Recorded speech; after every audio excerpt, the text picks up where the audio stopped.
Hello, welcome back to Black Book Stacks. I am your host, Hoshana Sanders. It has been a minute.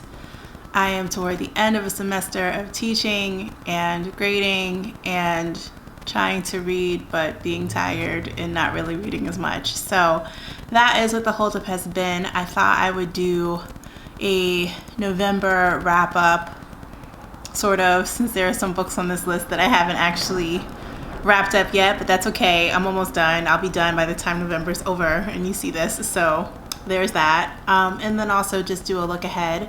But before I get into all of that, thank you so much for your likes, shares, and subscribes. I appreciate them. I would love to hear from you about what you're reading, about what you're looking forward to. I'm still waiting for my pre-ordered copy of The President that I recognize still, President Obama's memoir. If you haven't, I'm jealous. Don't tell me. No, I'm just kidding. You can tell me if you want. And with that, I will get into it. So the first book I finished in November was Black Futures, which I've been talking about, I think, before in one of my videos here. And it is by Jenna Wortham and Kimberly. It's a beautiful book about Black people. What's not to like? It's perfect for this channel. It was scheduled to come out December 1st when I started reading it. I don't know if that's changed. I read the digital copy, which, alike with Just Us by Claudia Rankin, was a little bit challenging because it is essentially an art book. It has a font that's made specifically for it, Black Futura, so that's dope. It's really just a book about beautiful Black people, and like in 2020, that's amazing to read.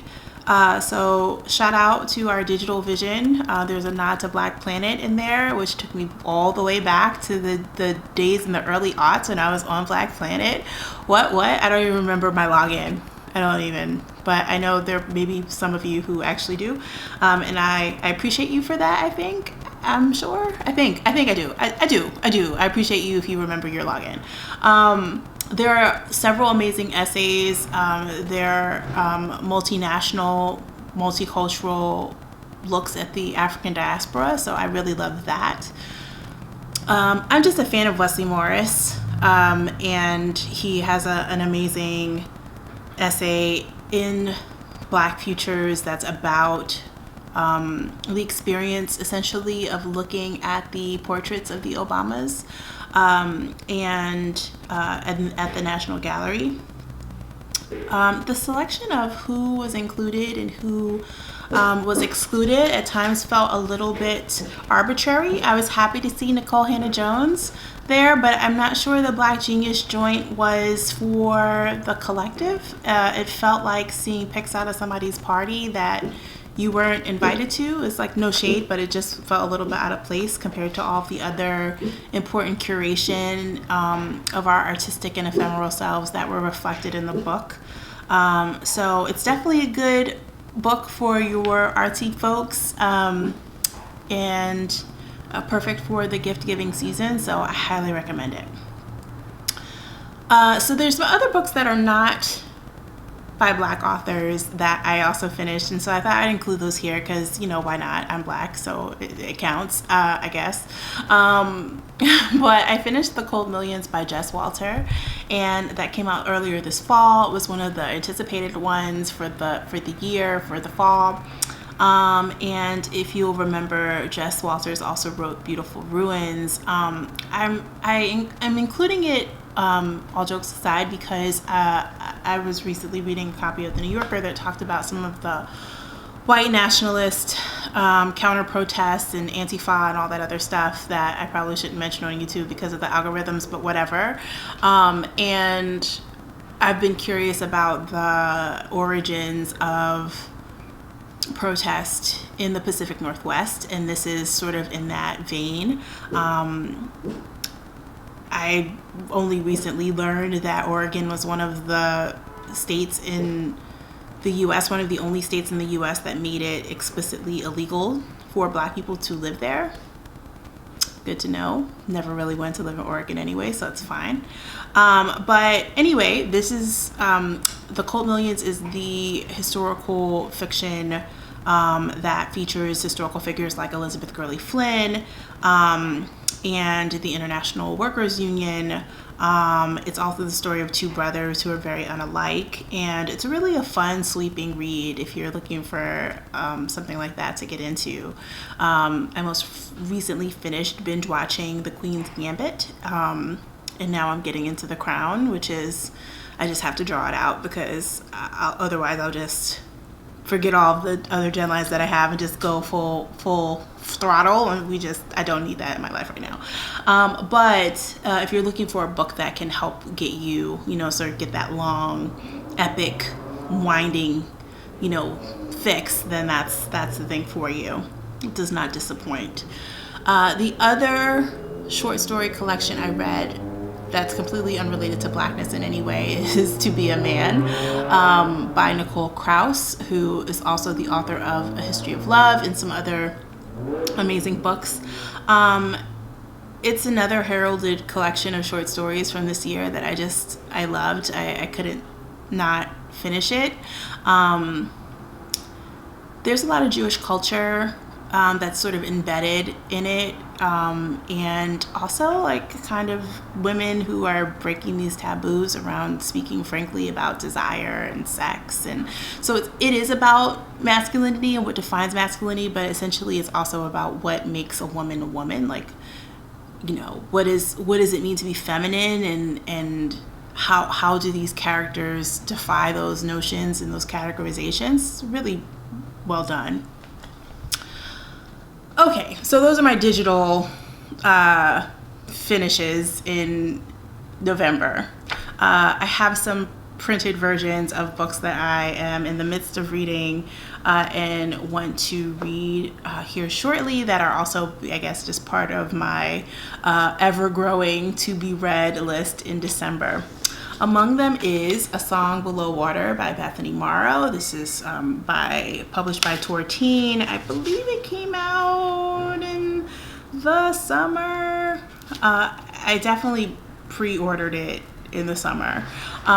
This is about sirens, black sirens. One has been killed, I believe, by police. It is about sirens being profiled and harmed for who they are. The siren who has been killed is Rhoda Taylor, so of course that brings up thoughts and feelings about Breonna Taylor, so that's a little bit hard. I think it's that similarity that's actually making it a little difficult for me to finish the book, but I do love the cover. I love the relationship between the two main characters, Effie and Tavia, and the feelings of sort of teenage angst. I just really love all of those things, so it's fun. It's fun to read. It's about it's a little bit over 200 pages, I think. Yeah, 287 or something like that. So definitely worth it just for the cover alone. Forgive me for the damage here, but I couldn't find another bookmark.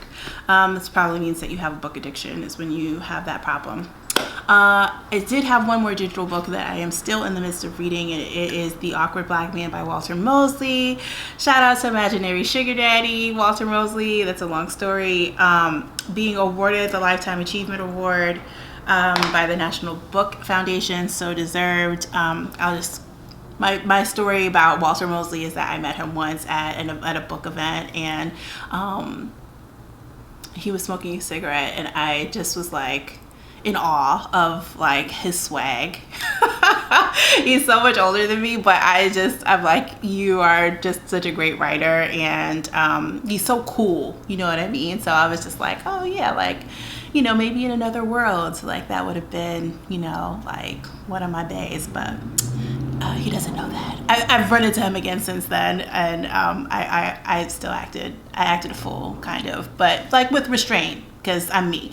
Anyway, the Awkward Black Man collection is full of some truly creepy and awkward black men. So it's appropriately named, and it'll make you wonder how many of these guys, if not all of them, Walter Mosley sees in himself. So it actually like gave me pause about trying to claim him in any kind of way, because I was like, there's a stalker who befriends a fly that he's so lonely. It's like, okay, like, cool, I guess, whatever you gotta do. And that guy gets fired.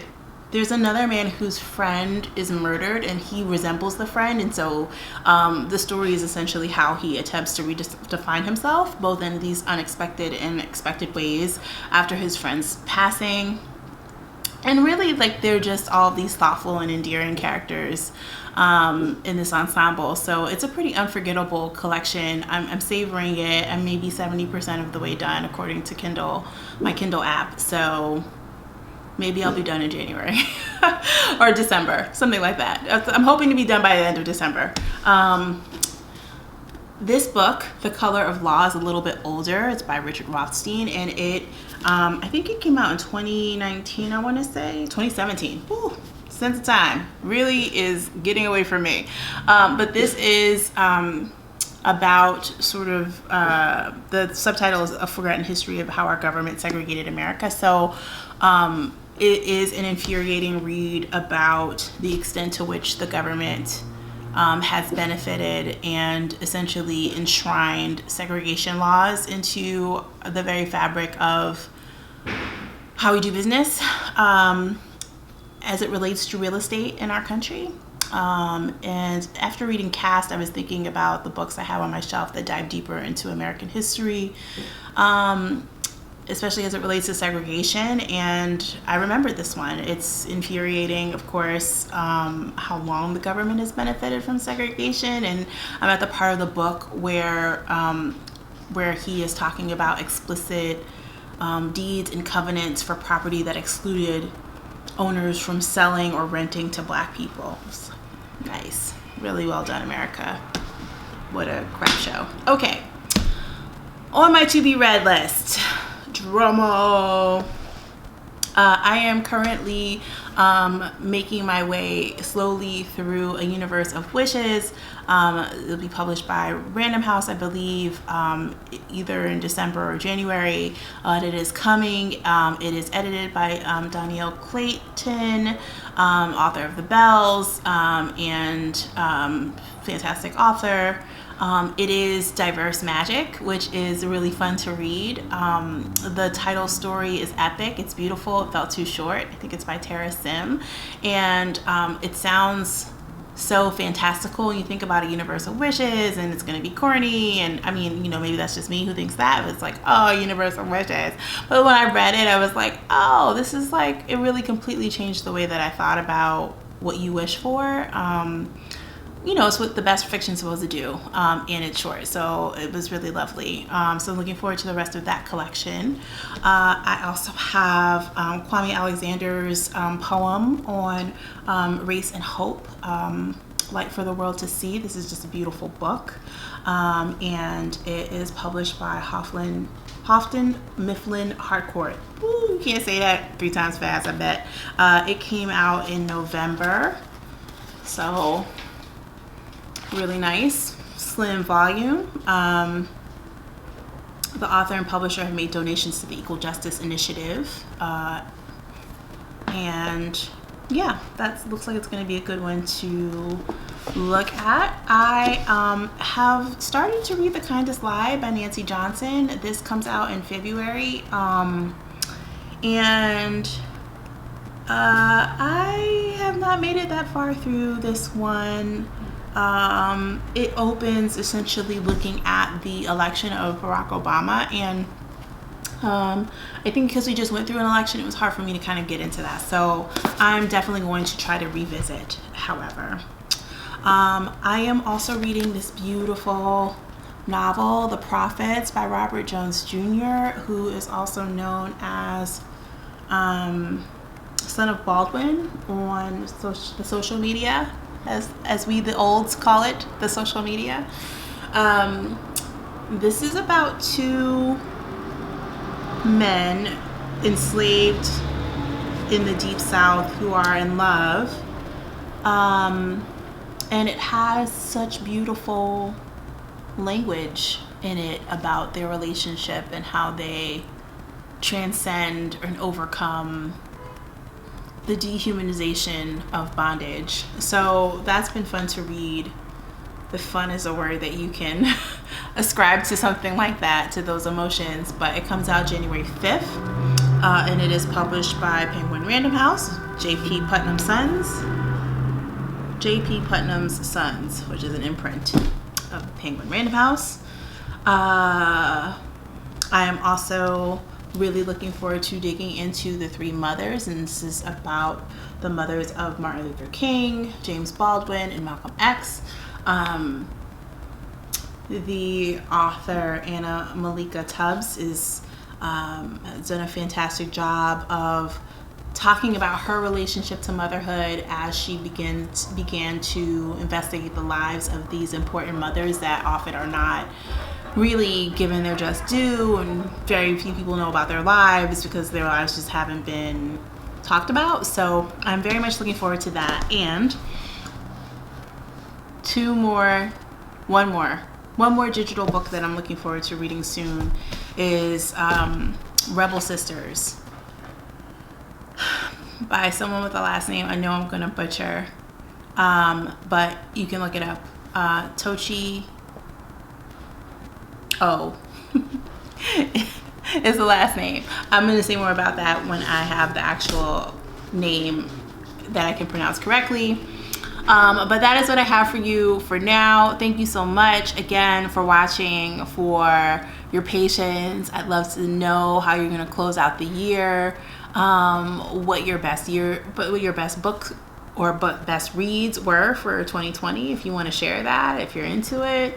If not, I will probably be back in a little while with my best of 2020 books. Just the books that I read that I liked. They didn't necessarily have to come out this year, I don't think, although I am working on a list. But yeah, I'm just excited to hear what you guys have on your lists, and also what you're planning and looking forward to in terms of reading for 2021. And with that, thanks again, and I will see you again soon.